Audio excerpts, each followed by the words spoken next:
വയനാട് സേവന പ്രവർത്തനം നടത്തിയ വൈറ്റ് ഗാർഡ് അംഗങ്ങളെ ആദരിച്ചു. വയനാട്ടിലെ ദുരന്തമുഖത്ത് സേവനം നടത്തിയ യൂത്ത് ലീഗ് വൈറ്റ് ഗാർഡ് പ്രവർത്തകരെ മണ്ഡലം മുസ്ലിം ലീഗ് കമ്മിറ്റിയുടെ നേതൃത്വത്തിൽ ആദരിച്ചു. പൊന്നാനി മണ്ഡലത്തിൽ നിന്നും വയനാട്ടിലെ ദുരന്തമുഖത്ത് സേവനം ചെയ്ത വൈറ്റ് ഗാർഡ് അംഗങ്ങളെയാണ് മണ്ഡലം മുസ്ലിം ലീഗിന്റെ നേതൃത്വത്തിൽ ആദരവ് നൽകിയത്. സേവന പ്രവർത്തനങ്ങളിൽ മുസ്ലിം ലീഗിന്റെ മുഖമായി മാറിയ വൈറ്റ് ഗാർഡിന്റെ പ്രവർത്തനം ഏറെ മാതൃകാപരമാണെന്നും ദുരന്തമുഖത്തും ജീവകാരുണ്യ രംഗത്തും വൈറ്റ് ഗാർഡ് നിറഞ്ഞു നിൽക്കുന്ന സാഹചര്യമാണ് നിലനിൽക്കുന്നതെന്നും ഇനിയും ഇത്തരം സേവന പ്രവർത്തനങ്ങൾ നടത്താൻ വൈറ്റ് ഗാർഡ് രംഗത്ത് വരണമെന്നും യോഗം ഉദ്ഘാടനം ചെയ്ത മുസ്ലിം ലീഗ് നേതാവ് അഷ്റഫ് കോക്കൂർ അഭിപ്രായപ്പെട്ടു. അവരെ ചേർത്ത് പിടിക്കുക, അവരെ ഒരുമിച്ച് നിർത്തുക ഇത് നമ്മുടെ ബാധ്യതയാണ്. ആ ബാധ്യതയാണ് നിയോജകമണ്ഡലം മുസ്ലിം ലീഗ് കമ്മിറ്റി യോഗം ചേർന്ന് തീരുമാനമെടുത്ത് അവരെ വിളിച്ച് ഒരു ആദരവ് കൊടുക്കുക. ആദരവ് കൊടുത്തിട്ടൊരു വലിയ സംഭവമാക്കി മാറ്റാറൊന്നുമില്ല. ചെയ്ത പ്രവർത്തനങ്ങളെ ഒന്ന് അവരെ ആദരിക്കുക, അവരെ വിളിച്ച് നമ്മളെ കൂടെ ചേർത്ത് നിർത്തുക.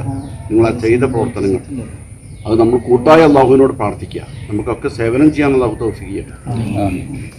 കാരണം കാര്യമായിട്ട് സന്ദർഭത്തിനനുസരിച്ച് ഉയർന്ന് പ്രവർത്തിക്കുക എന്നുള്ളതാണ് ഏറ്റവും വലിയ ആവശ്യം. ഓരോ കാര്യങ്ങളും ഇപ്പോൾ അവിടെ ഭക്ഷണം കൊടുത്തിരുന്ന ഭക്ഷണശാല ഊട്ടിച്ച ഒരാളാണ് ഇപ്പോൾ ADGP. അതിൽ നമ്മൾ നല്ല പങ്ക് നമ്മൾ വഹിച്ചത്. ഞങ്ങളെ പോയി കണ്ടപ്പോൾ നമ്മുടെ തീങ്കാനയുടെ സ്ഥലത്തായിരുന്നു, ഒരു പള്ളിയുടെ മുറ്റത്തായിരുന്നു കൊടുത്തിരുന്നത്. ഹൈജീനിക്കല്ല എന്ന് പറഞ്ഞിട്ടാൽ മതി. അപ്പോൾ പുറത്തുനിന്ന് വാർത്ത എന്താ, അവിടെ ചാർജ് ഉണ്ടായിരുന്ന മന്ത്രി രാജൻ അന്നത്തെ ദിവസം അവധിക്ക് പോയപ്പോൾ ഗവൺമെന്റിനെ പോലും മോശപ്പെടുത്താൻ വേണ്ടി ചെയ്ത കാര്യമാണെന്നാണ് ഇപ്പോൾ പുറത്തു വന്നത്.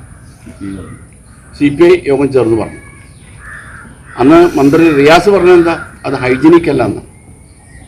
എന്ത് ഹൈജീനിക്ക് അവിടെ ഒരു ഹൈജീനിക്കിൻ്റെ വിഷയമില്ല. അവിടെ ആകെ പ്രളയം കൊണ്ട് പൊട്ടിപ്പൊളിഞ്ഞെല്ലാം കിടക്കുന്നിടത്ത് എന്ത് ഹൈജീനിക്ക് അവിടെ ഉള്ളത്?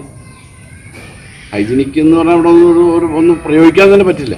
അങ്ങനത്തെ ഒരു അവസ്ഥയിൽ അവിടെ കിടക്കുന്ന സാധനങ്ങൾ വന്ന് കുന്നുകൂടി കിടക്കുന്നത് കാണുന്ന അവസ്ഥ. ആ സാധനങ്ങൾ എടുത്താണോ കൊടുക്കുന്നത്? മണ്ഡലം മുസ്ലിം ലീഗ് പ്രസിഡന്റ് PP യൂസുഫ് അലി ചടങ്ങിൽ അധ്യക്ഷത വഹിച്ചു. മണ്ഡലം treasurer VV Hameed, KR Razak, U Muneeb, Shameer ഇടിയാട്ടയിൽ, മുഹമ്മദ് അലി വിളിയങ്കോട്, പ്രതിപക്ഷ നേതാവ് ഫർഹാൻ BM, ഖദീജ മുത്തേടത്ത്, VKM ഷാഫി തുടങ്ങിയ നിരവധി പ്രമുഖ നേതാക്കൾ യോഗത്തിൽ സംബന്ധിച്ചു.